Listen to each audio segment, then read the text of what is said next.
حدثنا عبد الله بن مسلمة عن مالك عن أبي الزناد عن الأعرج عن أبي هريرة أن رسول الله صلى الله عليه وسلم قال: الملائكة تصلي على أحدكم ما دام في مصلاه ما لم يحدث، اللهم اغفر له، اللهم ارحمه.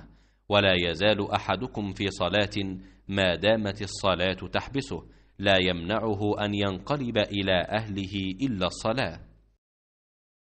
अबू हुरैरा रज़ियल्लाहु ताला अन्हु से रिवायत है कि रसूल अल्लाह सल्लल्लाहु अलैहि वसल्लम ने फरमाया कि मलाइका तुम में से इस नमाज के लिए उस वक्त तक यूं दुआ करते रहते हैं जब तक नमाज पढ़ने के बाद वो अपने मुसल्ले पर बैठा रहे कि ए अल्लाह इसकी मग़फ़िरत कर, ए अल्लाह इस पर रहम कर।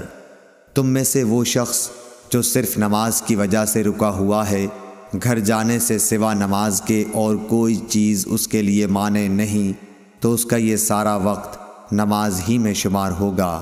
सही बुखारी हदीस नंबर 659।